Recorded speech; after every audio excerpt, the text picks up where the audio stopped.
예, 최근 북한이 심상치 않습니다. 북한 엘리트층의 탈북 행렬이 안팎을 가리지 않고 잇따르고 있는 상황입니다. 네, 지난해 국내에 들어온 것으로 알려진 보위부 소속 탈북자는 평양 민심이 뜨겁다는 증언을 해서 그 배경에 더 관심이 쏠리고 있는데요. 이인배 한반도 미래포럼 이사와 함께 최근 북한의 동향 살펴보도록 하겠습니다. 네, 안녕하십니까? 네, 안녕하십니까? 자, 좀 중요한 부분들이 몇 가지가 있는데 우선 국가안전보위부의 고위 인사가 탈북했다 이런 소식이 전해졌어요. 네, 그렇습니다. 국가안전보위부 하면 우리식으로 하면 국정원 체제를 지키는 그런 기관 아니겠습니까? 네, 그렇습니다. 인민보안성이라고 있는데 인민보안성이 이제 주민들에 대한 이제 치안을 담당하고 질서 유지하는 데가 이제 인민보안성이라 그러면은 국가안전보위부는 그야말로 북한 정권을 체제를 지키는 그런 그 부서라고 할 수 있습니다. 그러니까 핵심 부서지요. 그러면서 그걸 위해서 체제를 위협하는 어떤 주민들의 동향을 감시하거나 세력들을 감시하거나 정보 유통을 감시하거나 하는 것이 핵심 역할이 되는 거죠.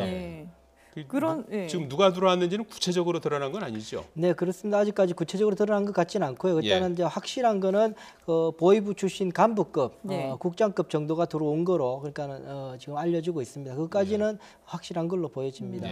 그 핵심 부서의 국장급 간부가 국내에 들어와서 평양의 민심이 심상치가 않다 이런 얘기를 했는데 그 배경을 어떻게 봐야 되는 겁니까?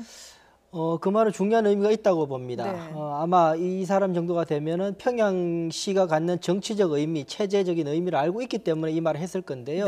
평양에는 아시다시피 평양 관리법이란 평양시 관리법에 의해서 아무나 거기서 살 수 있는 곳이 아닙니다. 그 주민증을 받고 그걸 검사를 받아서 주민증을 받아서 살고 있는 한 250만 명이죠. 그러니까 북한 주민 2,400만, 500만 중 10% 정도가 거기에 살고 있는데 모든 물자가 평양을 우선 공급하게끔 관리법에 되어 있습니다. 그런 시에 사는 평양 시민들이 불평이 나오고 있다는 이야기는 대단히 중요한 의미를 갖는다고 보는 거죠. 그래서 이 사람이 그 이야기를 했을 것이고요. 아마 보위부 간부급 되면은 민심 동향들을 계속 매일 체크를 하고 그걸 보고를 받고 그중에 중요한 동향들은 직접 가서 조사를 해야 되고 또 잡아넣기도 해야 되고 상부에 보고도 해야 되는 그런 위치이기 때문에 누구보다도 잘 아는 사람이 하는 말이기 때문에 저희들이 좀 귀를 기울일 필요가 있다고 생각을 합니다.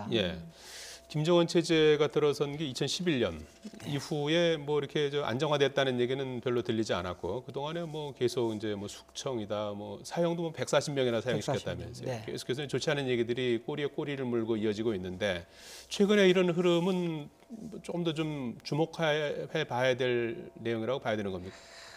나아지지 않고 있습니다. 그래서 처음에 이제 김정은이라는 젊은 청년이 이제 들어왔을 때는 스위스에서 있던 사람이고 하기 때문에 청년이고 하기 때문에 주민들도 새바람을 일으키지 않을까 내심 기도도 한 부분이 있고 또 우리 또 서방도 우리 외국도 그렇고 우리 대한민국도 그렇고 좀 젊은 사람이고 해외 경험 있는 사람이니까 또 개혁 개방에 또 드라이버를 걸 수도 있겠다는 일말의 희망도 있었는데 전혀 그가 다르게 움직이고 있죠. 그러다 보니까는 4년이 되고 있는데요. 그러다 보니 점차 좀 북한 주민들도 이제 기대를 저버리고 기대를 이제는 꺾고 이게 좀 대단히 문제가 있다, 희망이 없다, 점점 어려워진다, 그런 생각을 하고 있는 것 같습니다. 그러고 보니 체제선전 노래도 비아냥거리면서 그때 그걸 60년대 나왔던 노래인데 그때는 좋았는데 지금은 안 좋다, 그런 말까지 하니까는요. 대단히 주민들로서도 김정은에 대해서 지금 기대를 대단히 접고 등을 돌리는 상황이 아닌가라는 생각이 듭니다. 일반 주민들뿐만 아니라 김정은의 가까이에서 지근거리에서 충성을 해야 되고 또 어떻게 보면 김정은으로부터 혜택을 받는다고 할 수 있는 엘리트층들의 탈북이 요즘에 또 잇따르고 있잖아요. 네, 그죠. 이렇게 알려진 바 지난해부터 계속 지금 탈북자들이 이어지고 있는데 고위 탈북자죠. 탈북자들 그야말로 북한 정권의 핵심이고 대대손손 잘 먹고 잘 살 수 있는 그런 인물들이 지금 다 대거 넘어오고 있기 때문에 지금 그걸 그냥 우리가 가벼이 볼 수 없다 그렇게 보여지는 거죠. 특히나 이번에 보위부에서 넘어왔다는 것은 특별한 의미가 있다고 봅니다. 체제를 지켜야 하는 인사가 넘어왔다는 것은 중요한 의미를 가지고 있다. 저도 계속 이제 태영호 공사부터 시작해서 외국에 있던 인물들이 넘어와서 아직도 북한 내부에서는 괜찮지 않겠느냐, 크게 심각하지 않지 않겠느냐라는 생각을 했는데 이 소식을 들으면서 저는 굉장히 더 큰 이게 정말 어려운 상황일 수 있겠구나라는 생각을 갖게 되는 것이 체제 보위를 앞서 말씀드린 것처럼 그야말로 체제를 보위하는 부서의 핵심 간부였기 때문에 더더욱이나 좀 주목해 볼 만한 사건이다 생각이 듭니다. 예. 오늘 나온 내용인데 북한의 유럽 외교에서 핵심 역할을 하던 외무성 부상이 숙청됐다고 해요. 이 사람은 어떤 인물입니까? 네, 궁석궁이라고 그러죠. 예. 그러니까 나이가 한 71세 정도 되는 것 같고요. 보니까는 1998년부터 이제 부상을 하면서 러시아 유럽을 담당했으니 그 이제 20여 년간은 러시아 유럽 쪽에 그 담당을 하면서 계속 했던 인물입니다. 네. 그런 인물인데 이번에 이런 사건이 계속 이어지니까 영국뿐만 아니라 러시아 계속 이어지고 있으니까 예. 아마 이번에 그것을 책임을 물어서 아마 이번에 숙청당한 것이 아닌가. 태영호 그렇게 공사 보였습니다. 탈북에 그러니까 따른 중요하죠. 건가요? 태영호 공사 탈북건이 있었고 예. 그와 함께 또 러시아에서 또 탈북이 있었고 네. 두 가지가 핵심이었다고 볼 수 있죠. 관리를 못하고 있었다는 거니까요. 예, 예. 네. 숙청을 한 거를 최근에 그 김정은이 펼치고 있는 공포 정책 일환으로 봐야 되는 건가요? 그렇습니다. 지금 그 김정은이 지금 북한 체제를 유지시키고 관리할 수 있는 수단이 별로 없습니다. 예. 지금 그 국제 제재가 지금 계속 강화되고 있기 때문에 통치 자금을 가지고 지금 간부들을 지금 마음을 살 수도 없는 상황으로 지금 점점 더 악화되고 있고요. 네. 결국 남아 있는 것은 지금 강압적인 수단일 수밖에 없는 상황입니다. 그러다 보니까 아마 지금 더 강력하게 스스로 안 흔들리기 위해서 저 강력한 수단을 취하고 있는 것이다. 그렇게 보여집니다. 예. 효과는 볼 수 있을까요? 네? 그 효과는 볼 수 있을까요?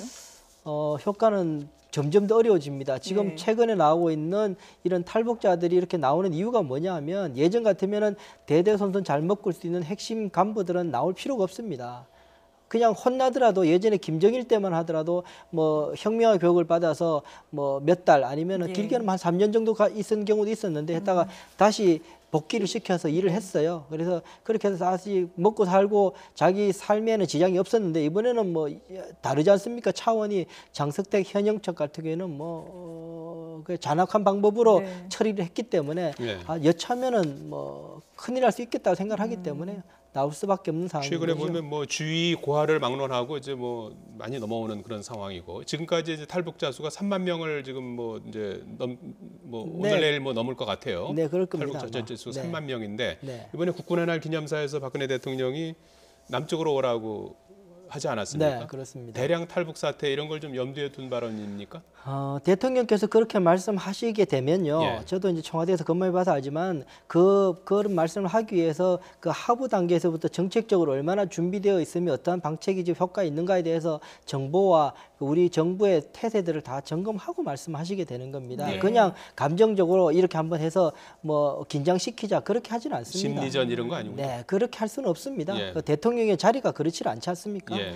그래서 제가 볼 때도 아마 탈북자에 대한 수용 계획들이 웬만큼 준비되어 있을 가능성이 높다고 보고요. 예. 제가 청와대 근무하면서 느꼈던 이제 정부의 대응 태세 같은 것들을 보면 아마 각 수위별로 탈북자가 어느 수준이 되면 어떻게 정부 태세는 유지할 것인지 그리고 그들이 들어오면 어디에다가 묵게 할 것인지 해외 탈북자는 어떻게 관리하실 것이 대해서 여러 가지에 대해 고민을 하고 했을 겁니다. 그것이 다 결론이 나서 대통령께서 그런 말씀을 하실 수 있게 되는 거죠. 네. 앞으로도 이 그 탈북 러쉬라고 할까요? 이런 흐름이 계속 더 가속화될 거라고 예상하십니까? 어떻게 보십니까? 그렇습니다. 지금 탈북자가 확 줄어들죠. 2000년대 초반에 3,000명 이상까지 넘어왔다가 탈북자가 2010년부터 확 줄어들었습니다. 네. 그때가 뭐냐면 김정은이 그때 나오면서부터 2011년부터 줄어드는데 김정은이 등극해서부터 줄어들게 되거든요. 국경도 감시를 태세했는데 그랬는데 올해부터 그것이 늘어나기 시작하고 있는 거죠. 이거는 이제 통제 자체가 더 이상 버틸 수 없는 상황이기 때문에 굉장히 지금으로서는 탈북자는 앞으로 점점 더 늘어날 가능성이 높은 그런 상황이라고 저는 보고 있습니다. 예, 예. 알겠습니다. 이인배 한반도 미래포럼 이사였습니다. 더 말씀 고맙습니다. 잘 들었습니다. 감사합니다.